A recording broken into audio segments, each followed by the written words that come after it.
षष्ठी व्रत सनातन धर्म की अत्यंत पुण्यदायी और कल्याणकारी तिथियों में से एक माना जाता है। यह तिथि विशेष रूप से भगवान कार्तिकेय, माता षष्ठी, भगवान शिव, पार्वती तथा संतति सुख और परिवार की रक्षा करने वाली दिव्य शक्तियों को समर्पित मानी जाती है। धार्मिक मान्यताओं के अनुसार जो व्यक्ति श्रद्धा, विश्वास और नियम पूर्वक षष्ठी व्रत करता है, उसके जीवन में सुख, समृद्धि, संतान सुख, स्वास्थ्य, साहस, बुद्धि और उन्नति का मार्ग खुलने लगता है।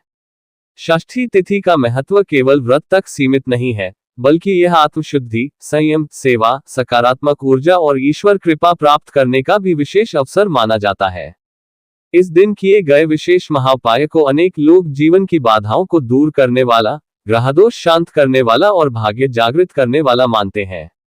प्रातःकाल ब्रह्म मुहूर्त में उठकर सबसे पहले भगवान का स्मरण करें और ओम षष्ठी देव्य नमः तथा ओम स्कंदाय नमः मंत्र का जप करें। इसके बाद घर में गंगाजल का छिड़काव करें, जिससे नकारात्मकता दूर हो और वातावरण पवित्र बने। स्नान के जल में थोड़ा सा गंगाजल, हल्दी या चंदन मिलाकर स्नान करना शुभ माना जाता है। स्नान के बाद स्वच्छ या पीले वस्त्र धारण करें और पूजा स्थान को साफ करके भगवान कार्तिकेय, माता षष्ठी, भगवान शिव तथा माता पार्वती की प्रतिमा या चित्र स्थापित करें। पूजा के समय घी का दीपक जलाएं और चंदन, रोली, अक्षत, पुष्प, धूप, कपूर तथा नैवेद्य अर्पित करें। भगवान कार्तिकेय को लाल और पीले पुष्प विशेष प्रिय माने जाते हैं, इसलिए इनका उपयोग अवश्य करें। यदि संभव हो तो बेसन के लड्डू, केले, मिश्री, गुड़, चना अथवा खीर का भोग लगाएं। मान्यता है कि षष्ठी तिथि पर भगवान कार्तिकेय की पूजा करने से साहस, आत्मविश्वास और विजय प्राप्त होती है। जिन लोगों के कार्य बार बार रुक जाते हैं या जीवन में लगातार संघर्ष बना रहता है, उन्हें इस दिन विशेष महाउपाय अवश्य करना चाहिए। प्रातः सूर्य उदय के समय तांबे के पात्र में जल भरकर उसमें लाल पुष्प, रोली और अक्षत डालें तथा सूर्यदेव को अर्घ्य दें। अर्घ्य देते समय ओम घृणी सूर्याय नमः मंत्र का 11 या 21 बार जप करें। इससे आत्मबल बढ़ता है, ग्रहदोष शांत होते हैं और जीवन में सकारात्मक ऊर्जा का संचार होता है। इसके बाद किसी पीपल, बरगद या केले के वृक्ष के नीचे दीपक जलाएं और परिवार की सुख शांति की प्रार्थना करें। धार्मिक मान्यता है कि ऐसा करने से घर में सुख समृद्धि बनी रहती है और दुर्भाग्य दूर होने लगता है। षष्ठी व्रत विशेष रूप से संतान सुख के लिए भी अत्यंत फलदायी माना जाता है। जिन दंपतियों को संतान प्राप्ति में बाधा आ रही हो, उन्हें इस दिन पति पत्नी दोनों मिलकर भगवान कार्तिकेय का पूजन करना चाहिए और ओम देवसेनापते नमः मंत्र का 108 बार जप करना चाहिए। साथ ही 6 छोटे बच्चों को फल, मिठाई या भोजन कराना अत्यंत शुभ माना गया है। ऐसा करने से संतान सुख की प्राप्ति के मार्ग खुलने लगते हैं और परिवार में खुशियों का आगमन होता है।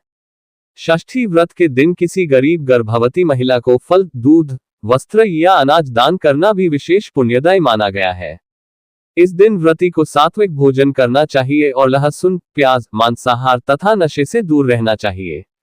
यदि संभव हो तो फलाहार करें और दिन भर भगवान का स्मरण करते रहें।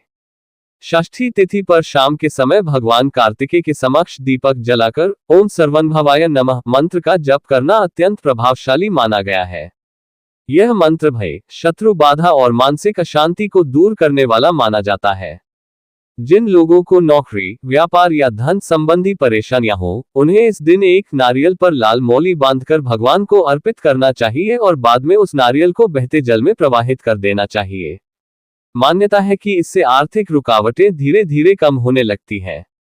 यदि घर में लगातार कलह रहती हो या नकारात्मक ऊर्जा महसूस होती हो तो षष्ठी व्रत के दिन घर के मुख्य द्वार पर हल्दी और रोली से स्वस्तिक बनाएं तथा आम के पत्तों का तोरण लगाएं। इससे घर में शुभता का प्रवेश होता है और नकारात्मक शक्तियां दूर रहती हैं। इस दिन शाम को कपूर जलाकर पूरे घर में उसकी आरती करना भी अत्यंत शुभ माना जाता है। धार्मिक विश्वास है कि इससे वास्तुदोष और नकारात्मक प्रभाव कम होते हैं। षष्ठी व्रत का एक विशेष उपाय ये भी माना जाता है कि रात के समय चंद्रमा को दूध मिश्रित जल से अर्घ्य दिया जाए और मन ही मन अपनी मनोकामना कही जाए। ऐसा करने से मानसिक तनाव कम होता है और मन में शांति आती है। जो विद्यार्थी पढ़ाई में सफलता चाहते हैं, उन्हें इस दिन भगवान गणेश और भगवान कार्तिकेय दोनों की पूजा करनी चाहिए तथा ओम गम गणपते नमः और ओम स्कंद गुरुवे नमः मंत्र का जप करना चाहिए। इससे स्मरण शक्ति, एकाग्रता और आत्मविश्वास में वृद्धि होती है। षष्ठी व्रत पर सुंदरकांड, शिव चालीसा, स्कंद पुराण या कार्तिकेय स्तोत्र का पाठ करना भी अत्यंत लाभकारी माना गया है। इससे घर में सकारात्मक ऊर्जा बनी रहती है और परिवार के ऊपर आने वाले संकट दूर होने लगते हैं। जिन लोगों के विवाह में बाधा आ रही हो, उन्हें इस दिन शिव पार्वती मंदिर जाकर सुहाग सामग्री अर्पित करनी चाहिए और सुखद वैवाहिक जीवन की प्रार्थना करनी चाहिए। ऐसा करने से विवाह के योग मजबूत होते हैं। यदि कोई व्यक्ति लंबे समय से बीमारी से परेशान हो तो षष्ठी तिथि पर गरीबों को दवा, फल या भोजन दान करना अत्यंत शुभ माना जाता है। सेवा और दान को इस दिन विशेष महत्व दिया गया है क्योंकि यह तिथि करुणा और धर्म पालन का संदेश भी देती है। पशु पक्षियों को भोजन कराना, गाय को हरा चारा खिलाना और जरूरतमंदों की सहायता करना इस दिन बहुत पुण्यकारी माना जाता है। षष्ठी व्रत केवल पूजा पाठ तक सीमित नहीं है, बल्कि यह मन, वचन और कर्म की शुद्धि का भी अवसर है। इसलिए इस दिन क्रोध, अपशब्द, झूठ, ईर्ष्या और नकारात्मक सोच से दूर रहना चाहिए। माता पिता और गुरुजनों का आशीर्वाद लेना भी इस दिन विशेष शुभ माना गया है। धार्मिक मान्यताओं के अनुसार षष्ठी व्रत करने वाले व्यक्ति के जीवन में धीरे धीरे भाग्योदय होने लगता है और रुके हुए कार्य पूर्ण होने लगते हैं। भगवान कार्तिकेय को युद्ध और विजय का देवता माना गया है, इसलिए इस दिन उनका स्मरण करने से साहस और निर्णय क्षमता बढ़ती है। यदि कोई व्यक्ति शत्रु बाधा या भय से परेशान हो तो उसे लाल चंदन की माला से ओम स्कंदाय नमः मंत्र का जप करना चाहिए। यह उपाय आत्मबल और सुरक्षा प्रदान करने वाला माना जाता है। षष्ठी तिथि पर घर में दीपदान करना अत्यंत शुभ माना गया है। शाम के समय घर के मंदिर, तुलसी के पास और मुख्य द्वार पर दीपक जलाने से लक्ष्मी कृपा बनी रहती है। कुछ लोग इस दिन 6 दीपक जलाकर भगवान कार्तिकेय को अर्पित करते हैं, जिसे विशेष मंगलकारी माना गया है। यदि संभव हो तो इस दिन किसी मंदिर में जाकर दर्शन करें और वहां जरूरतमंद लोगों को भोजन या दक्षिणा दें। यह पुण्य कई गुना फल देने वाला माना गया है। षष्ठी व्रत के दौरान मन में ये भावना रखनी चाहिए कि ईश्वर ही सभी दुखों का नाश करने वाले हैं और वही जीवन को सही दिशा देने वाले हैं। सच्चे मन, श्रद्धा और विश्वास से किया गया यह महापाय व्यक्ति के जीवन में सुख, शांति, स्वास्थ्य, समृद्धि, संतान सुख और आध्यात्मिक उन्नति का मार्ग प्रशस्त करने वाला माना जाता है। मान्यता है कि जो व्यक्ति नियमपूर्वक षष्ठी व्रत करता है और इस दिन सेवा, दान, जप तथा पूजा करता है, उसके जीवन के अनेक संकट धीरे धीरे समाप्त होने लगते हैं, घर में खुशहाली आती है और परिवार पर ईश्वर की विशेष कृपा बनी रहती है।